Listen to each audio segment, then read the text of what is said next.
Olá, eu sou Diego Amorim. Chegou a hora de você ficar por dentro do que de mais importante acontece nesta semana em 5 pontos.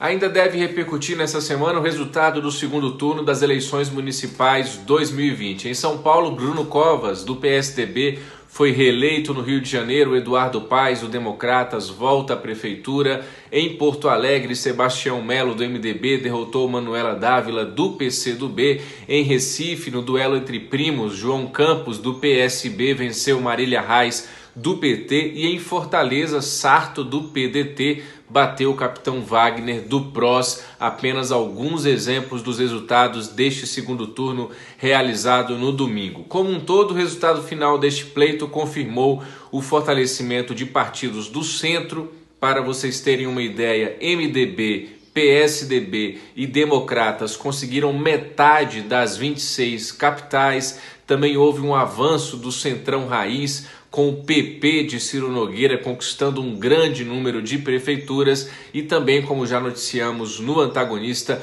o derretimento do Partido dos Trabalhadores e do bolsonarismo. Vale lembrar que em Macapá a eleição ainda não foi realizada, acontecerá em dezembro em razão do apagão elétrico lá no estado do Amapá.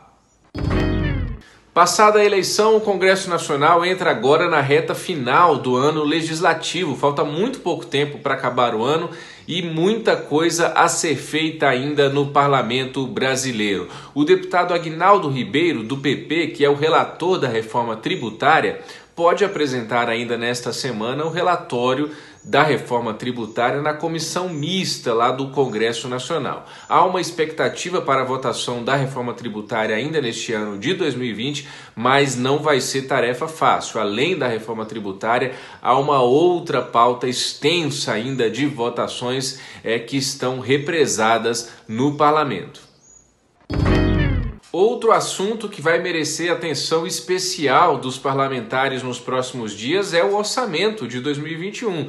Vale lembrar que nem sequer a comissão mista de orçamento lá no Congresso foi instalada e há a possibilidade então de o orçamento ser tratado, discutido e votado diretamente no plenário sem passar pela comissão mista, pela famosa CMO. Além disso, o senador Márcio Bittar, do MDB, pode apresentar também nesta semana o seu relatório no âmbito da chamada PEC dos gatilhos, que propõe a regulamentação do teto de gastos. No Senado, aguarda a votação, por exemplo, aquela nova lei do gás, que já passou pela Câmara. Já na Câmara, aguarda a votação uma outra proposta importante que já passou pelo Senado, que é a que trata da autonomia do Banco Central.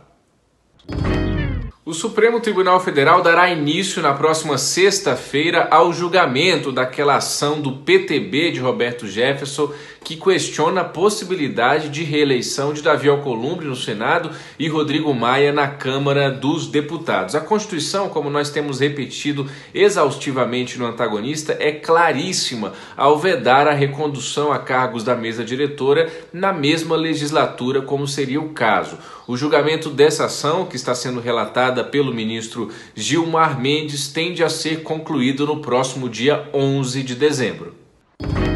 Ainda no âmbito do Judiciário, o Conselho Superior do Ministério Público deve discutir nesta segunda-feira propostas de substituição ou continuidade de forças-tarefas, incluindo, por exemplo, as forças-tarefas da Lava Jato e da Operação Greenfield. Na quarta-feira, no plenário do STF, os ministros retomarão o julgamento de uma ação que deve tornar imprescritível o crime de injúria racial, assim como o racismo. Já na economia, o IBGE divulgará na quinta-feira o resultado do Produto Interno Bruto, o PIB brasileiro, referente ao terceiro trimestre de 2020. Essas são as principais notícias desta semana. É claro que você vai acompanhar tudo conosco em oantagonista.com e no nosso aplicativo a mais para você que é o nosso assinante. Vamos em frente. Um bom dia e uma boa semana.